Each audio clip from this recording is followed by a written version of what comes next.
Steve, how you doing today? I know I caught you mid-sip. That's all right. Trying to sneak that one in, baby. It's good, man. It's good to be back. No offense to AJ. It's good to be back to recording with you, man. It's been a little while. Let people behind the curtain know. Like, Joe set this all up today, so I got home from work. I didn't have to do shit. It felt good. I was like, I know. I feel like this is the first time we've really talked in a week. Like, we didn't even have our pre-show talk. It's like, fuck it, we're raw dogging it. But AJ's doing nefarious things outside of U.S. governmental reach. So, I had to step in, maybe permanently if the feds get him. Who knows? Don't ask nothing, won't be nothing. Oh, yeah, man. AJ said on his wedding night, fuck around and find out. But kick this off. We've done too much burying the guy early on. Yeah, no, I was gonna say, I was gonna do like a little that, like maybe that John Pog Wei Ting talk. Like, what you got going on? Anything going on tonight? How's it going today? I'm going to a high school play tonight. Oh, going to Greece, huh? Yeah, that's the one. Yeah, Here's High School showing out. I'm gonna be there. My girlfriend's daughter was going to be involved in it, I think, with the props department, but she got a concussion. So if you missed, her daughter has a concussion. She hit her head. Something happened. I don't know the whole story, but she's fine. At the play. Not at the play. No, but because she out this teenage girl's business. No, but because she hit her head, like she won't be there tonight. But we're still going. That's what I'm saying. Okay. Yeah, we bought these tickets. We ain't backing out on No. She's with us now. She's gonna be next to us now. So I guess it's good to see a school play because you probably haven't been to one since high school. Right? If it was honestly, I don't think I'd be going otherwise. But it's fine. I'd be happy to go do something a little different and. Kind of hang out with the fam, Yeah, I was going to say, at least you're going with family. Like, if I went, it'd just be like early 40s dude going to a school play because I'm taking in the love of the art. Right. Like, it'd be weird even if me and you went to that together. Like, me and you could go see a movie together. But it'd be weird if we went to a high school play together, I think. Which would be weirder, if one of us went or if two of us went? Like, is it a solo dude at a high school play that worries you, or is it when there's two involved? Nah, it's more the solo dude, I think. At this day and age, I think because that's the motherfucker you're like, why is he alone? Why is he by himself? Whereas two of us, yeah, maybe they're gay or something, but now no one gives a fuck. They're like, yeah, I'm happy for him. There's two gay guys out here supporting ours. Maybe they got an adopted kid here somewhere. It don't matter. Oh, that's the working fans. Keep them away from the cheerleaders room. Oh, yeah. They listen to the show, then they know. Oh, fuck. They're just playing around.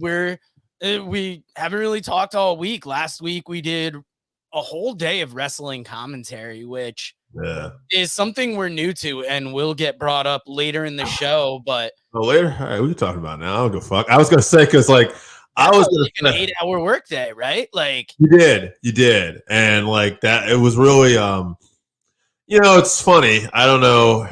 It's funny what people don't really pick up on. I knew how much work you do with the editing for the podcast, and I knew you did work in terms of notes for the commentary, but the level of work you put in, I was like, that day, I was like, oh, shit. But I mean, it led to our first payday, which at the end of the day, it's not even the money, as you'll attest to, too. It's the fact that these guys thought enough of us together on some level that they were going to offer us money when they didn't have to, because we made that very clear. We just wanted them to promote our podcast. We know we're just starting out. But we were just happy to do commentary because we got a chance commentary offer from another company. And then when they fizzled out, we went to another project. And then the guy that got us those jobs fizzled out. So I reached out because I knew Josh. And they responded. They gave us another opportunity. And it's just amazing to be offered that money. Yeah. We are Randy asking the important questions. Are you guys doing the commentary for the wrestling show in Norway? Not that we know of, Randy. Although we are definitely not, because you must not have been keeping up with Standalone Wrestling on Facebook. I did not. They recently announced the commentary team. Oh, I did not. Okay. Randy, definitely not. That's the broadcast team. I had a pipe dream. I don't mean to cut you off, but go ahead. Tell me how that went up in smoke. That's the broadcast team of Brad DeMayo and Peter DeLonge. It looks like they're an IWTV broadcast team. So I don't know if being a part of IWTV, they provide you a broadcast team for the stream. But, you know, I mean, it's a hope that maybe one day down the line, Randy, we're still so new to this game that's the reason we were happy to take this on, was just to get the practice. Absolutely, 1000%. But and it is tougher than you would think to call wrestling, especially when the people providing it to you have a certain story they want told.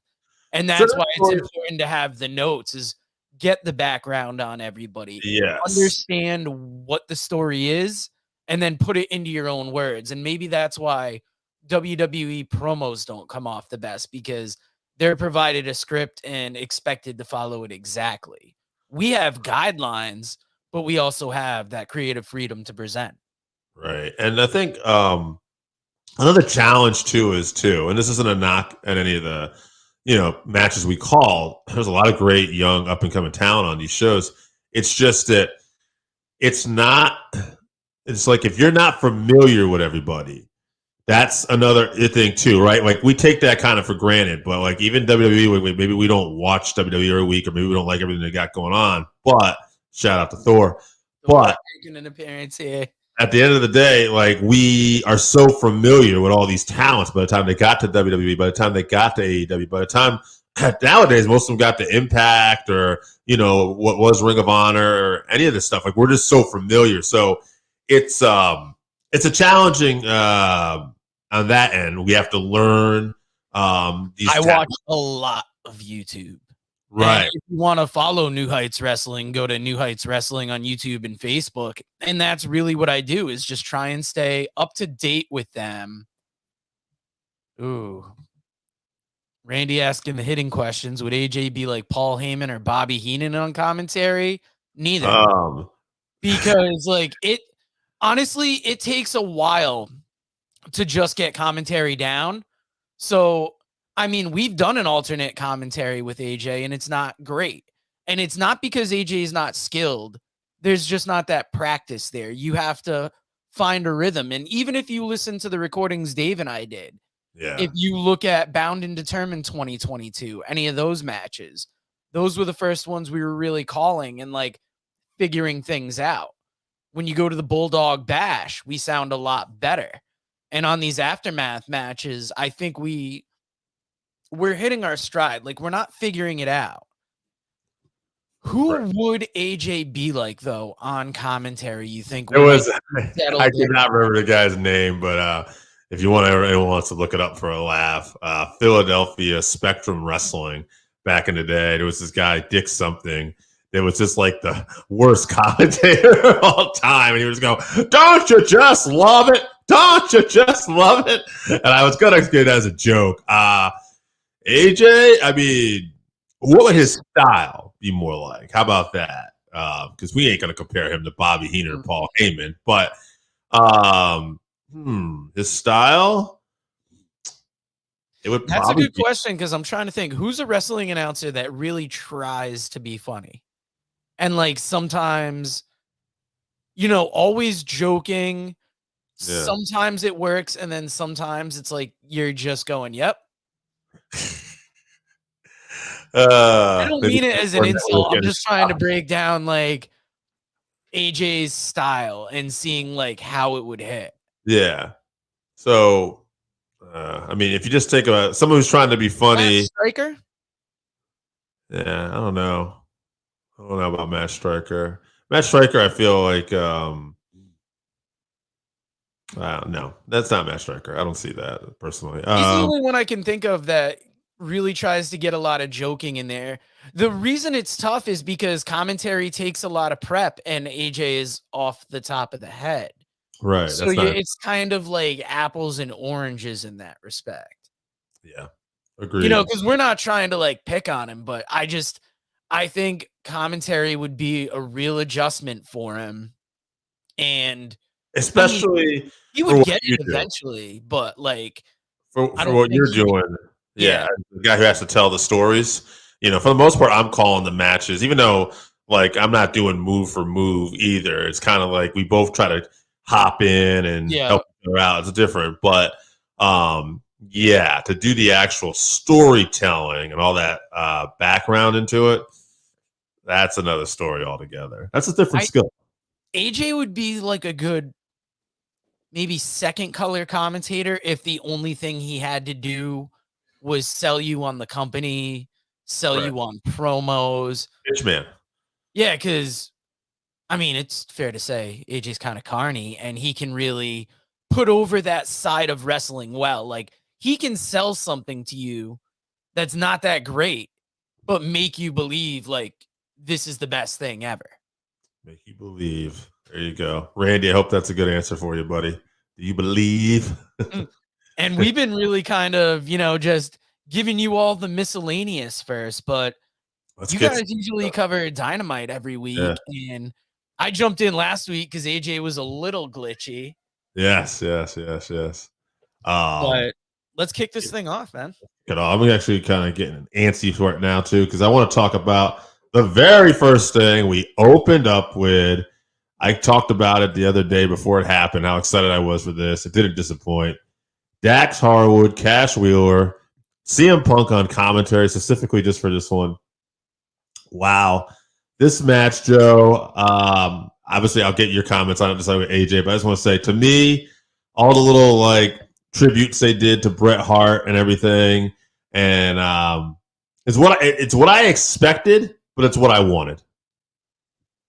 Yeah, like I knew as the match was going on that they were probably paying tribute to Bret and Owen, but I'm not that deep a wrestling nerd where I can call spots like that. But seeing the video and the comparison, it doesn't surprise me. It was a great way to kick off the event, I thought, the night. I was still at work, so when I saw our mutual friend text, I'm glad they're kicking it off with this. Yeah. I just didn't look at my phone the rest of the night because I was like, I'm going to be here late. There's no way we can avoid this. Yeah, I do the same thing. I woke up to like 5 or 6 messages that I ignored. None of them else were spoilers at all, thankfully, but I was just like, nope, I don't have any. I don't want to know what you guys are talking about. Yeah, I want the fresh opinion on this. And it was an Owen Hart tournament qualifier. It was highly competitive, friendly. You had the thumb to the eye. Things got a little contentious, but it didn't lead to a breakup, which I was happy to see. Yeah. We're not.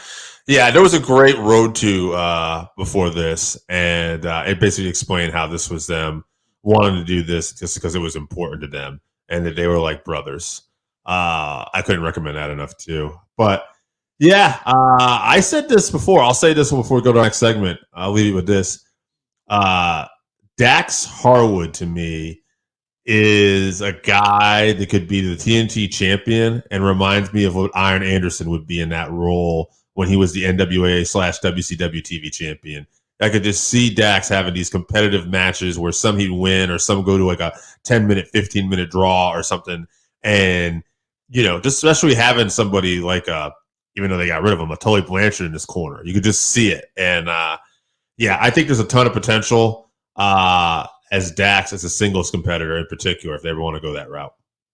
Yeah, and where would that leave Cash if he did that? Because they even noted that Cash maybe had one singles match, but they could at least list a couple that Dax have had.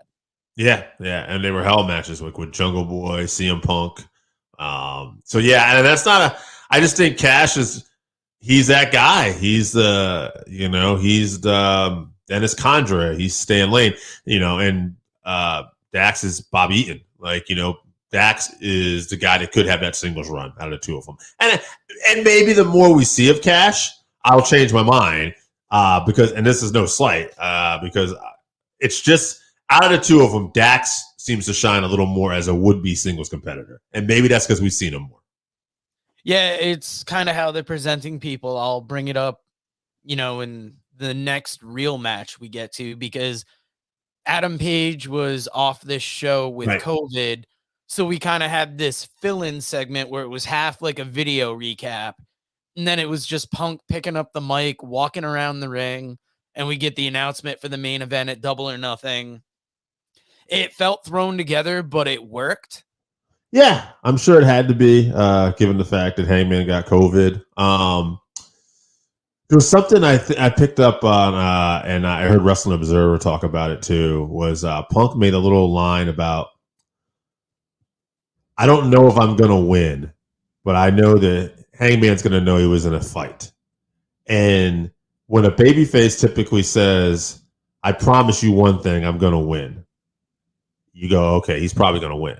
Punk didn't do that. And it's really cool that he didn't do that because it kind of leaves a little more suspense. Like, is he going to win? We don't actually know, right? And he didn't back himself in the corner or go, oh, he's going to look like an asshole if he loses now. No, he's promising he's going to, give us a good fight. And Hangman's going to know. So, that was an interesting small little aspect of it that I liked. I found a decent amount of the time AEW's storytelling is on point. There are storylines and things they've had that have been garbage, but things like that, the little details going forward, that's a nice touch. Let's get to this next match here. After this, they just had a quick thing with Scorpio Sky backstage. Lambert starts the promo, but Scorpio finishes strong. And it's odd that they're turning Dan Lambert more into a good guy. Are they turning Scorpio and just Lambert is there? I feel they're turning Scorpio, and I feel at some point Lambert's going to end up turning on these guys for some reason. Maybe even Ethan Page will turn on Scorp too. There's something going on here. We've got to remember too that Frankie Kazarian is basically, as we'll talk later when Scorpio wins the belt, but he was promised that next shot, and Frankie Kazarian stood by his partner and said, yeah, I'll stand out of the way. Go do what you got to do. And then also congratulated him there. So not to jump ahead, but I think because of all that stuff going on, I have a feeling there's this built-in thing where Ethan Page might turn on Scorpio at some point. And then, we're back to Lambert as heels again. Maybe. I kind of just took that as they have history together. And it's like, I know you, I won't step in your way, but I want that first shot afterwards. That's the story. I agree with that. But how often do heels and babyface, usually if a heel steps up and says, hey, take a back seat, I got this, the babyface is going to go, no, I ain't going nowhere. But instead, this time, Kazarian did the more loyal thing and interesting thing of saying, all right, sure, you got it. But that's why I wonder if it's going to lead to something else. I guess that's what I'm thinking. Yeah, we'll have to see. It's odd that they were kind of heels for so long, and then as the Sammy Guevara thing has developed, it's almost seemed to flip what they do. Right. But yeah, that led into this next match.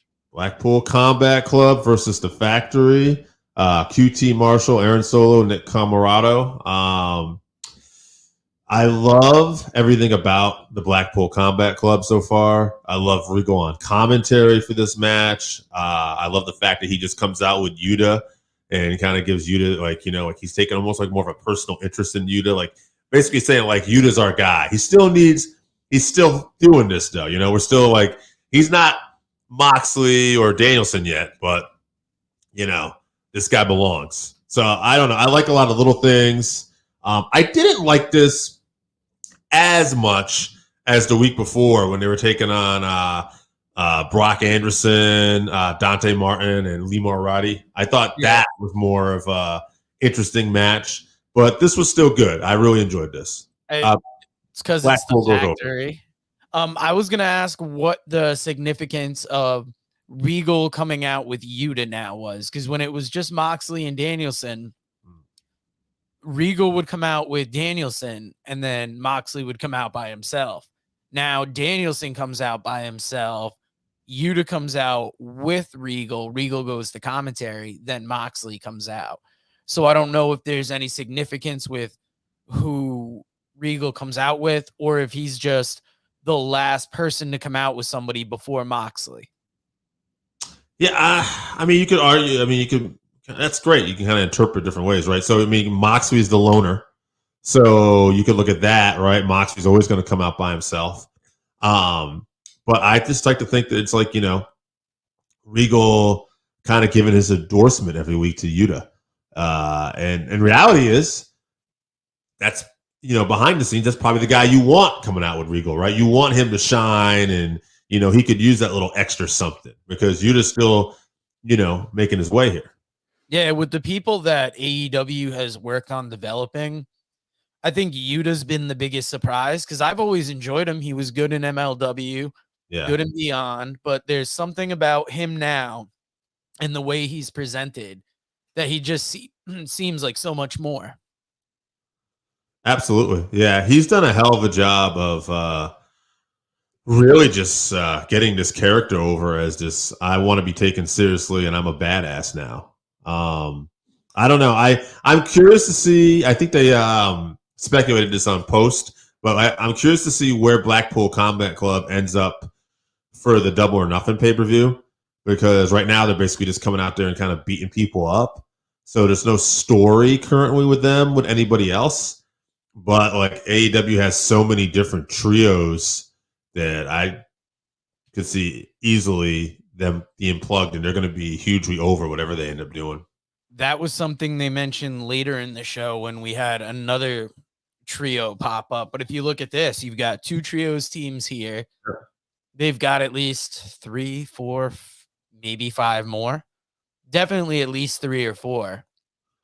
And it feels like you're lining up for some. You could have trios titles if you want. Because you have different variations of the elite too. Yep. Whether it's the Undisputed Elite, whether it's the original Elite, and Kenny Omega's coming back. There's just so many. Appreciation Society could have 3 of their members. Obviously, Kingston and Pride and Powerful. Yeah. So, yeah, and clearly, I think the House of Black is one that obviously, and then Death Triangle's back now too. So we'll talk more about that later. So yeah. I mean, there's all kinds of different trios we could see. But after this Blackpool Combat Club match, we had Tony Schiavone backstage with Jamie Hayter and Tony Storm doing this promo again. Only this time we added Britt Baker and Ruby Soho to it.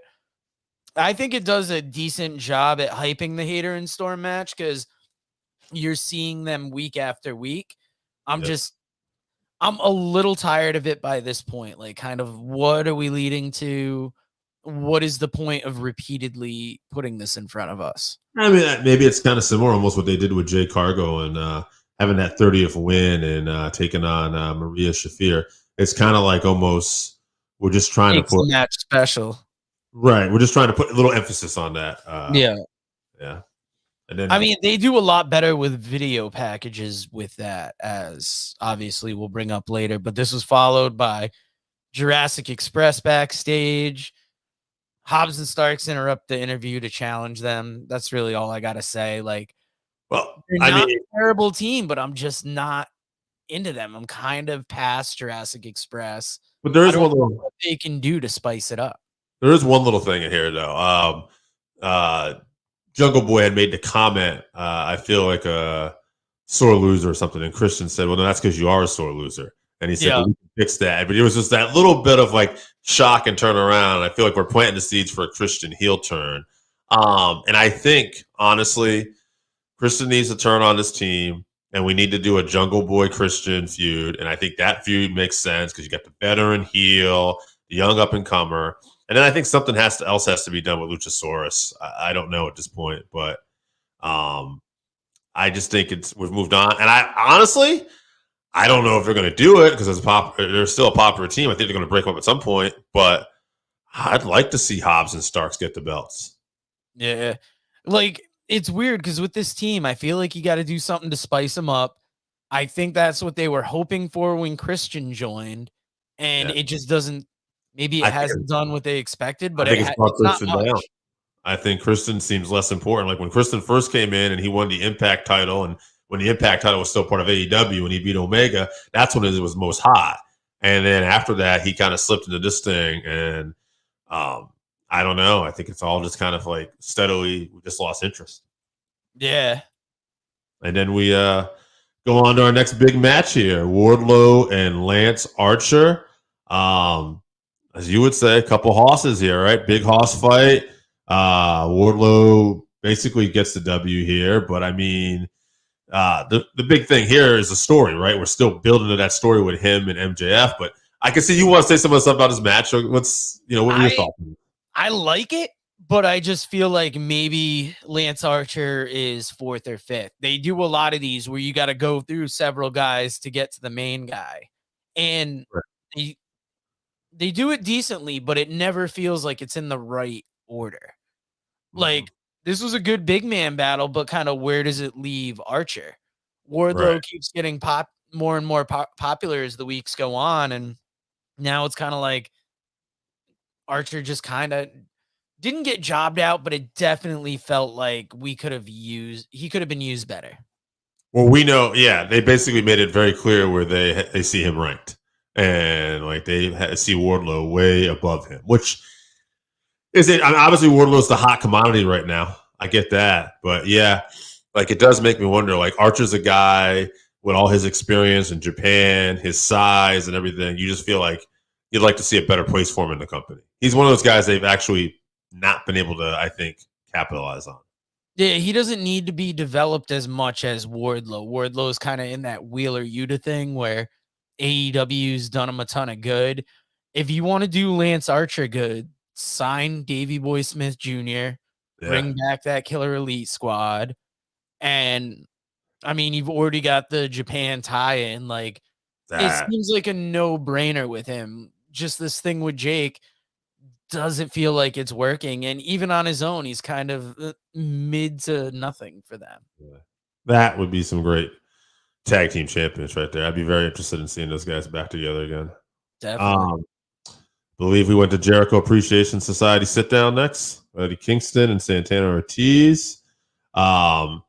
Everybody was on fire. I mean, as far as promos went, especially Kingston, Jericho, Big Magic Mike there. I just, I don't know. I love all these guys. What did you think of this? I hate this group, but they're great. Like, I feel like you talk about the Appreciation Society. Yeah, because it hurts Garcia, but I feel like it elevates Menard and Parker. Daddy Magic and whatever the fucking other dude's name is. Luke. Yeah. I don't know. And these promos, they're setting up for a hell of a match. It makes you feel like there's still two people to be on Kingston, Ortiz, and Santana's side. I thought the end of the promo was hilarious with Kingston getting in Jericho's face and him like continually like leaning back so they don't touch. Yeah. And it's weird. Like, I think the Appreciation Society is doing what they need to get that hated reaction, but they're just too hilarious. They're too great with it. Like the thing you brought up with AJ about the old WWF line, but now it's up to 7 weeks, the leaders in sports. Right. Yeah. And like, I love that touch. Like, it's gold, even though I hate them.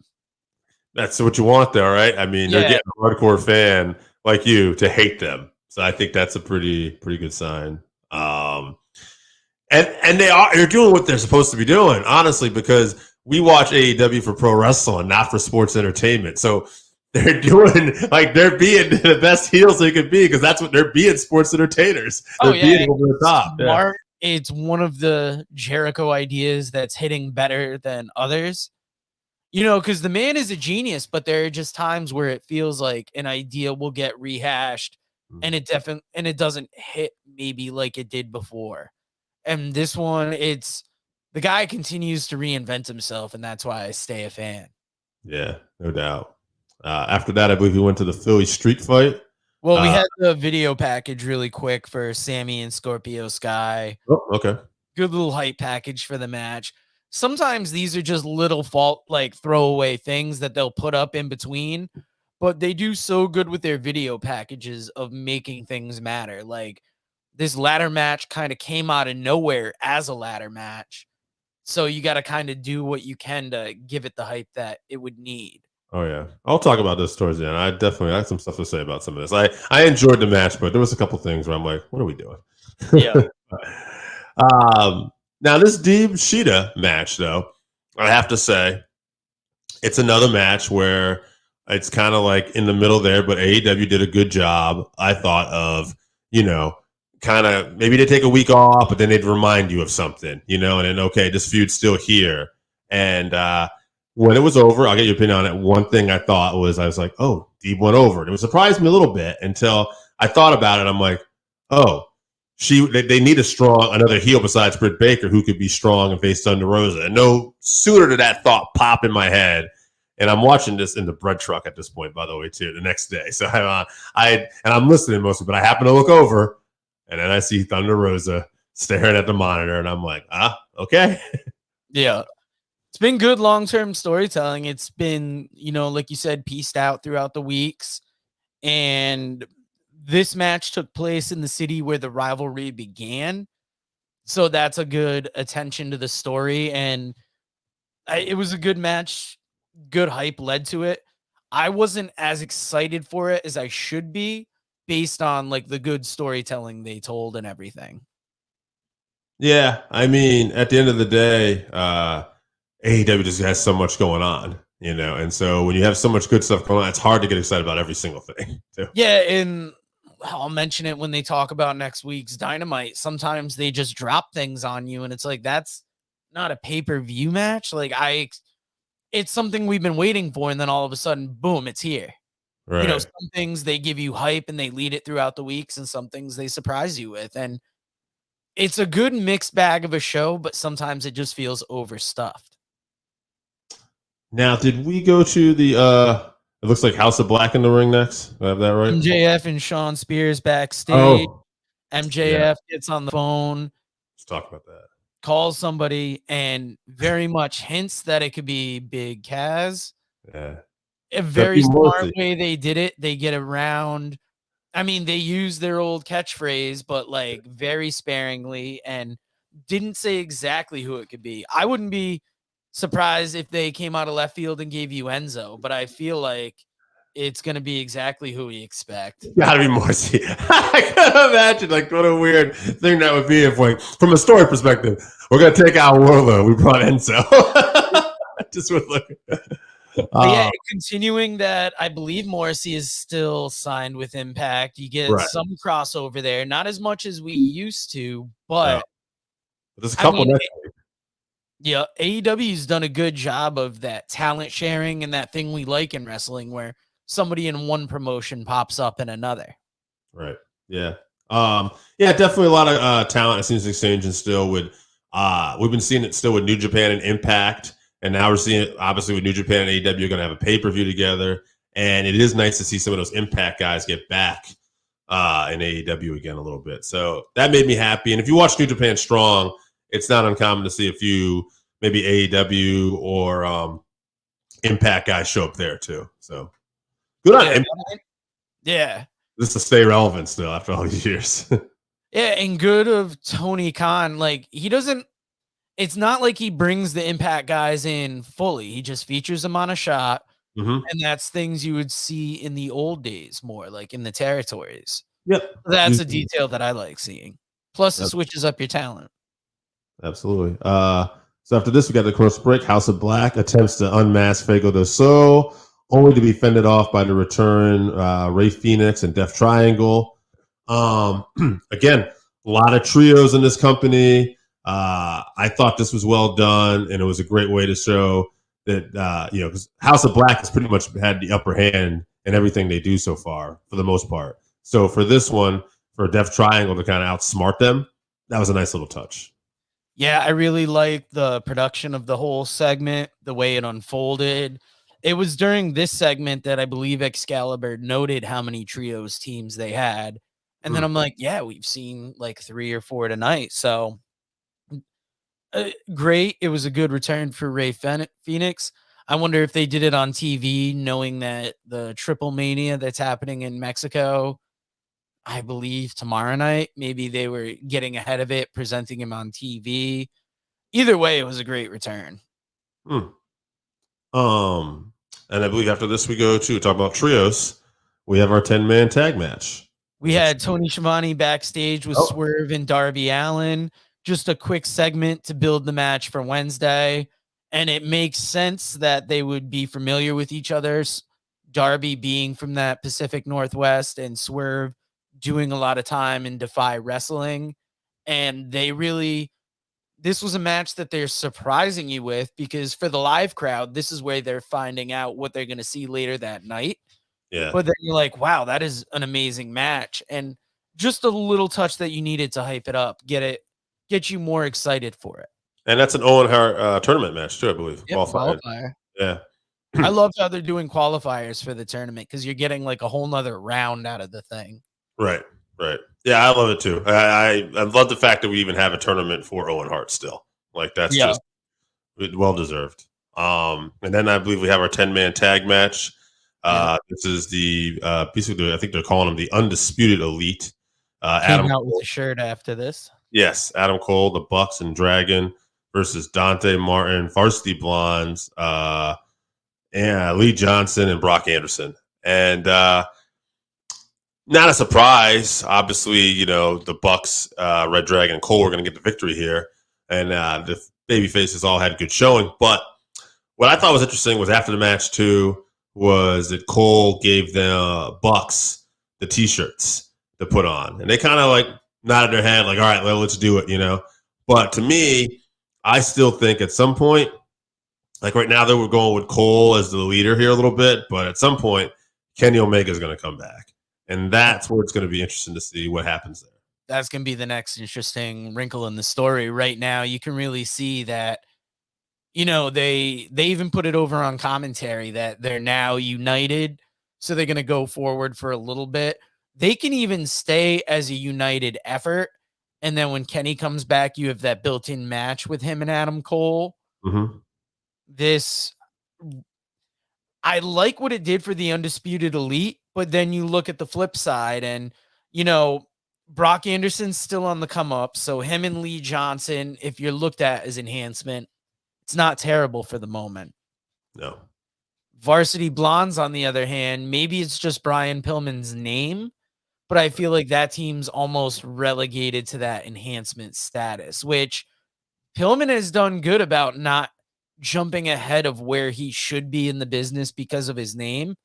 He didn't want to get anywhere just on that.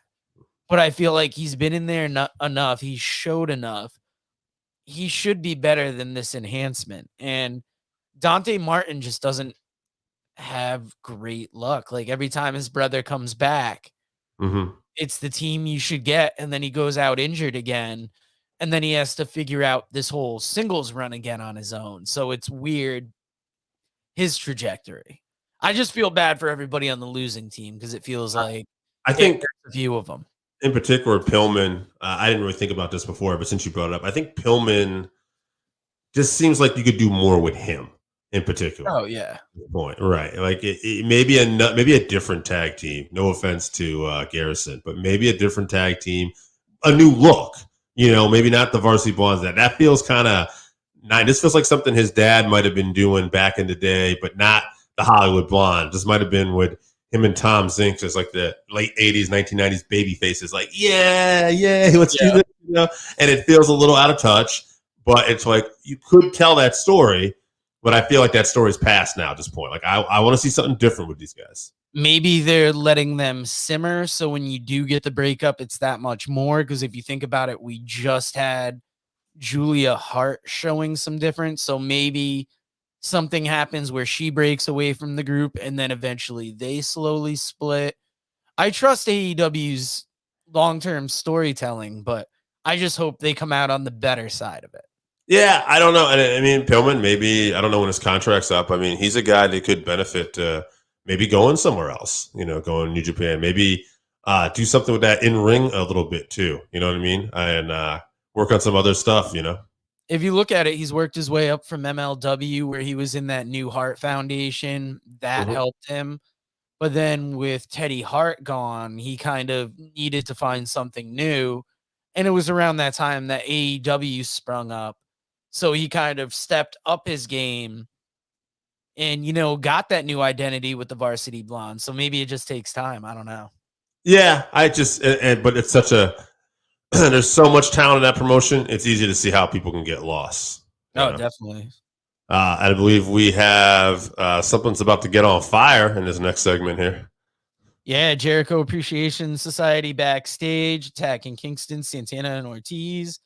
And we get the fireball to the face. Good fireball.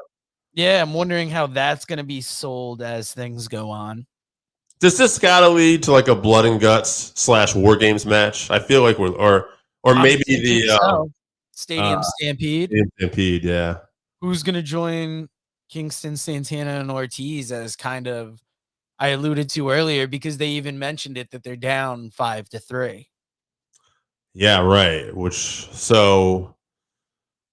would fit in that thing? You could Homicide do and Hernandez feel like the easy choice is the most obvious. We got Homicide briefly in AEW too at one point when they were in New York there for Arthur Ashe Stadium. Yeah.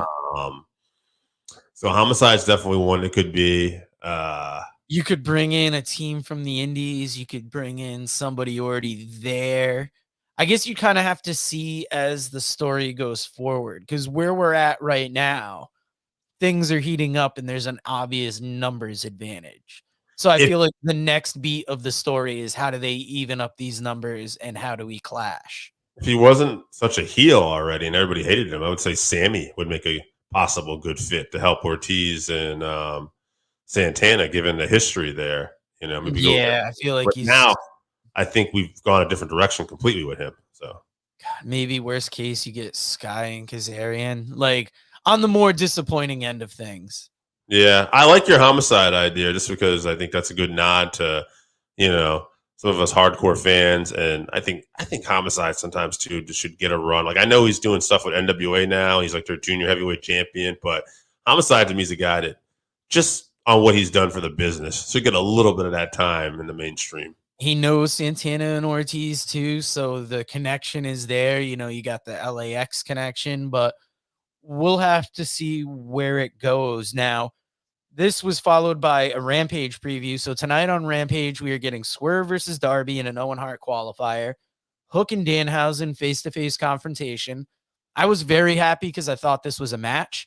Me too. Now that I see it's a face-to-face, I'm a little disappointed, but I've been enjoying these segments way more than I thought.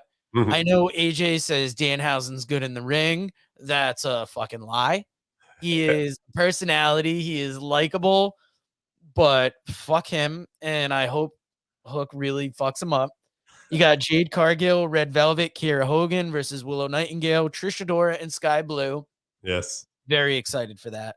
Colton Gunn versus Keith Lee, and Samoa Joe versus Trent Beretta for the ROH TV Championship. One line in here. Followed by a video promo that really kind of gives you the reason why this match means something. And I really appreciated their videos when I saw this because they do a good job of telling you why this is important if you don't know. There was a line in there too that I don't know. I guess I'm the only one who found funny, unless I misheard it. But I'm pretty sure Samoa Joe talks about, or Trent says something about how Samoa Joe, you hit hard. But yeah, well, you know what? I'm the guy that gets hit hard. And I just thought to myself, like, is that good? What are we doing? I think that's Trent's sense of humor too. Yeah. And what really put it over for me is he talked about all his time in Ring of Honor and he had nothing to show for it. Right. And I was like, ooh, that's where you got me. But Joe's got to go over, though. Yeah. You can't have this Joe's. And then they talked about what's going to be on Dynamite. Yes. Deonna Purrazzo versus Mercedes Martinez for the ROH Women's Championship. Surprisingly, for double or nothing. We're just going to get this out of the way and give the title to Mercedes. Right. Wardlow versus Big Cass. We don't know.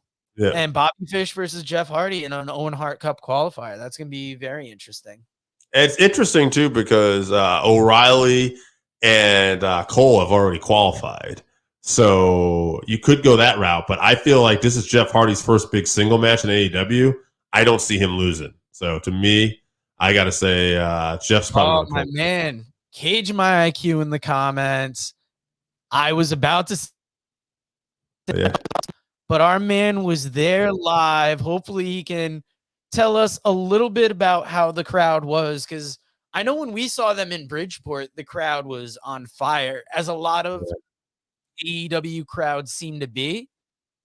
But it's just when you hear it live, it's just insane. It doesn't come through on TV, I don't think, all the time. No, it was I mean, I was at the first Boston show with a mutual friend, and that was crazy. And then the second one, he went up to Boston. He says they were even louder, and that one sounded crazy on TV. So yeah, let's get to this Sammy Guevara Scorpio Sky match. Oh, let's see, we got a little comment here. Crowd was on fire for Yuta and Samoa Joe. Okay, so that's tonight. Well, now important question.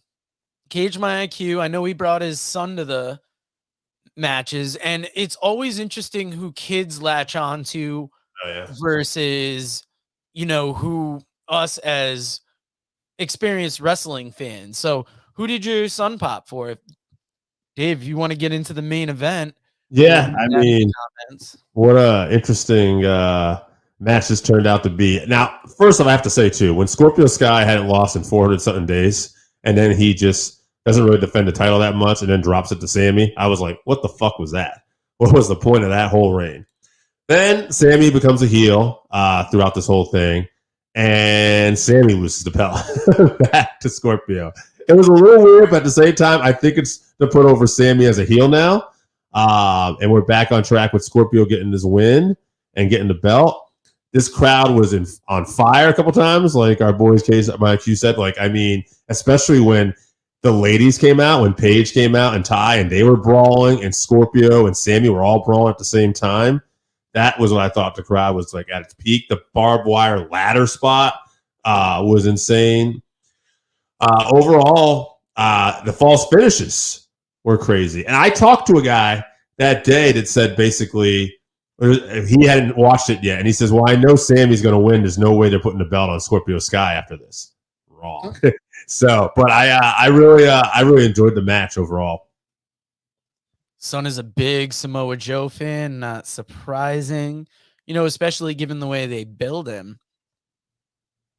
So he thinks Sammy might have got concussed during that match. Not sure what it was. There was a spot where he just landed viciously on that ladder, which is why Tay got involved early after Sammy did the flip. Yeah, it was a little flip. That where he was like landed on the ground and he just looked rough on the ground there for a bit? Yeah, and I think Post brought it up too. I guess during the picture-in-picture, it went to black.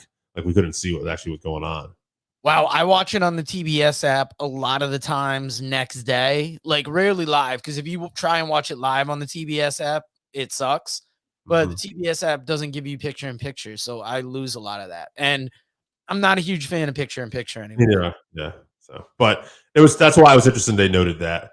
But yeah, I mean, overall, just get back to the show here. The booking. It was a little strange to me how we went back and forth with this one, hot potato with the belt. But I do like Scorpio Sky now back as the TNT champion. Obviously, I would say in a new babyface role, and I'm curious to see what's going to be next for him. Definitely. Now I'm looking at the quarter-hour breakdowns because I get the WrestleNomics, viewers, and the most viewers they had was like just over 1,028,000. And that was the last 4 minutes of the Harwood Wheeler match, CM Punk promo, Sky promo, and the start of the 6-man tag. The lowest amount of viewers they had, 784,000. Cole, Fish, and O'Reilly, the Undisputed Elite, and then the backstage attack with Jericho and Ortiz. So, which drop some quick numbers on you. Some of those are hard to tell what's hitting and what's not, but everybody obviously knew who was going to win that Undisputed Elite match. Yeah, and it was the second to last segment on the show, so it's not surprising to see your lowest viewership around that later time. Dynamite and SmackDown do a lot better with it, obviously, because of the length of the show. But usually when I look at like viewership, I just pick like the highest, lowest. Yeah. Just to see kind of what the range was. I think it averaged around, let me check. It was like 900 something thousand. Yeah, I think it was just under 1 million this week. But overall, how did you enjoy the show this week? Yeah, 921,000 viewers on average. I thought it was a good show. I enjoyed it. I thought the ladder match was insane. And I thought Harwood and Wheeler was awesome. It was everything we needed to be. And I like the old school fireball angle. That always will get me. So, and I'm curious. It's a small thing, and maybe not anyone else cares, but I really like Hobbs and Starks right now. Like since they've been feuding with Lee and Swerve, for like two basically guys that are not maybe or four guys that are not maybe at the top of the card right now, but maybe upper mid, like this kind of getting thrown together. It doesn't feel that way to me. Like I'm enjoying this. There'll be 5 matches. Nice. Without spoiling it, what was your opinion of Rampage? Obviously, no spoilers. But as we wait on that, let's get to our top 5 of the week because we're almost going to Broadway here. And I'm going to give you my top 5 of the week first because it's definitely more all over the place. Hook and Danhausen on Rampage tonight. Heavily looking forward to. The WWE 2K22 Bonsai Pack came out this week that has Umaga, Yokozuna, Omos, Casey Catanzaro, and Rikishi as new playable characters. And see, the thing about that, he said it was good. They opened it well. Sometimes the way it plays out live isn't how it plays out on TV, which is interesting. I noticed that when we got, Darby and Andrade early. And after the WWE 2K Bonsai Pack, Ninja Mac is making his debut in Pro Wrestling Noah, I believe. Should be today and tomorrow. So I'm going to go on the Wrestle Universe app and see how that is because Ninja Mac, great talent for GCW. And hearing that he's going over to Noah is interesting. Number 2, got to have Cash versus Dax. Great match, stood out. Great way to kick off the show. And that match is only number 2 because number 1 is, like we talked about at the top of the show, Dave and I's first payday in wrestling. It was nice to be thought of that we're doing good enough a job that they're willing to part with money because of it. And not saying we're great by any means, but we're learning. It's fun to try out and, just getting to do something new. I think as I get older, I find that I like having that variation in life. If I feel like I'm stuck on something or I feel like there's no advancement somewhere, it feels boring, it feels stagnant, and always having that new challenge. Thank you, Cage My IQ. Hey, it all comes from podcasting. It all comes, honestly, from the buzz when we met up with Backley and Cage My IQ. We met up with Tyler Peters. We met up with Josh DeBoard, Chuck Winchester. We met a lot of like-minded individuals. We had fun. And when people heard us, they're like, hey, we'd like you to come try something for us. So to go from doing it for free to getting paid it's a nice step up. And it makes us feel like we're in the business in some way. We know we're not deep in it. We're not 10-year vets like some people. We're just putting in an honest effort and doing what we can. Absolutely. Well, I'll talk about that one more time before we leave, but I'll just throw my top 5 out here a little bit here. No particular order. I had Dax versus Cash, the CM Punk promo, and I also had Josh Alexander, who won the Impact World title. Technically, it was last Saturday, but that story was just such a good story for Impact. I thought it was one of the better stories they told all year. I still got to watch that match. And knowing how good the story was and everything that led into it, it's a shame I haven't gotten to it yet.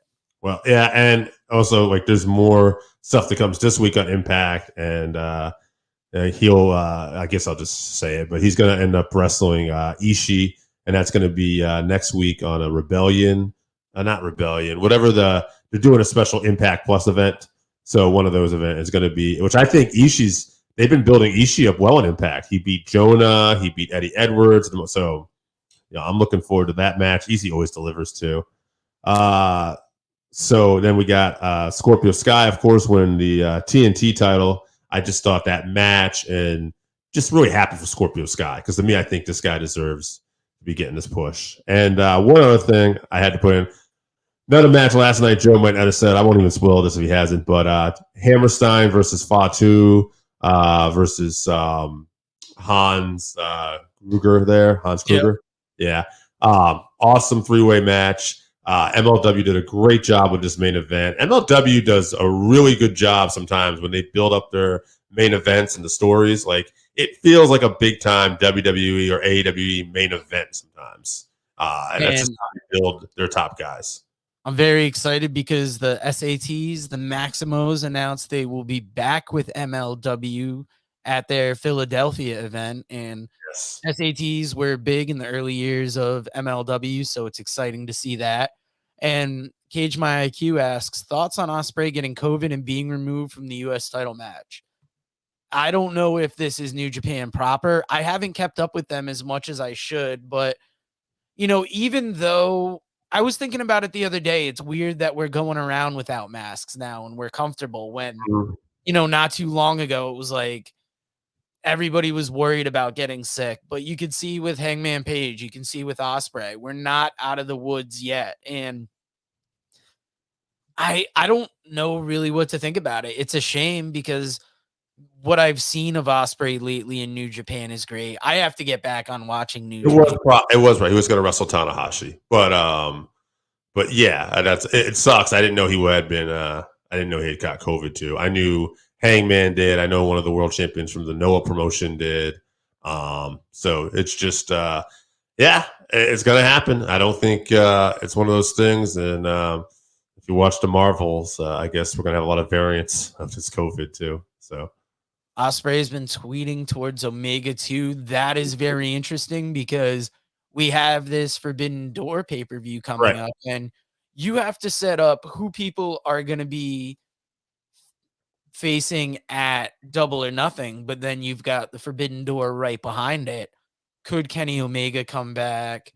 Ospreay, I think, is being replaced with Ishii. That's a very good replacement because even though Ishii's older, he's one of those guys that audiences really enjoy. He's been making that run in the States, like you said, on Impact, done some AEW. I'd like to see him put the belt on Ishii, actually. I think that'd be good. Just because like he's going to have these matches, you know, stateside. It probably adds a little something to our main event if Ishii's going in as a champion as well. Bryan Danielson versus Zack Sabre Jr. I think will happen at Forbidden Door. I was going to say, yeah, he kind of took that. I was going to actually speculate. I haven't heard that announced or anything, but I definitely would like to see that match. That's something that's been popping in my head, just in terms of like two of the best technical wrestlers in the world. And if you think about it, over the years, things have been said. There's been tweets certain ways, but at times there was no way to make these matchups happen. Now, with a lot of this former WWE talent in AEW, this pay-per-view on the threshold, you're going to be getting a lot more of these popping up. And I can't wait to see who's in there. I'll be happy either way. Right. Yeah. One thing that will help is Undisputed Elite. They could fit in a good 10-man tag, and a lot of New Japan undercards, you know, are made up of 10-man tags, 6-man tags. So you've got enough of those factions in AEW to fit that. Sonata said he wants to tour the U.S. with the title before he got hurt. Sonata would be, he definitely could use something to freshen him up. And I think a run in the U.S. could be good for him. Yeah, and I mean, who's to say Sabre Jr. couldn't get some partners, and we have Black Bull Combat Club too on, you know. Yeah, that would be another great matchup for them. Yeah. So, but I think it's time to take it home, buddy. We've gone an hour now, but I just want to add before, if you want to say anything, I want to add too on the commentary front too. Again, like Joe said, I don't think we could be any more appreciative just to have this spot, and you know, like Joe said too, I just kind of want to add on. I guess I really am enjoying this variety in my life. The older I get too, like it's just freshens things up, and yeah, and we're constantly looking to do different things too. And it's I used to hear this when I was younger. I think Joe can relate to this. But one of the biggest problems I find is there just not enough damn time in the day. Oh yeah, like I mean, you could see it. We've done it with. Last night after work, Red yelled at me about what's all this daily content flooding my timeline. And I'm like, yeah, we tried it, but you want to stay on top of things, you want to stay relevant, but there's a saturation point, and sometimes it's tiring to get behind a mic every day and figure out something to say. Yeah. I got Like 5. the commentary's been great, but just last Saturday was so rough because I had like a day to get, I think in the end it ended up being like 10 pages of notes together because we get notes sent to us. And then I've got, notes we've already put together that you kind of integrate. And then, I mean, we talked about it at the start. How do you take the story being given to you, put it in your own words, and being able to give it naturally back? Got it Friday morning. You worked on it all the way till late afternoon. Then we did a couple hours Friday afternoon, and then I caught a stomach bugs Saturday at 3 a.m. before we could finish, and we had to wrap it up this Tuesday. Yeah, and it's like typically, we've got we generally get a week because we'll get it whenever, and now time really just gives us Fridays to get together. Usually, after Dave and AJ get done on the recording that you're hearing about this time, to Dave's house within 10 minutes, setting up a mic, getting ready for commentary. So to do something in 2 days that usually takes a week was very frustrating, and just frustrating because it's hard we want to do everything as best as we can.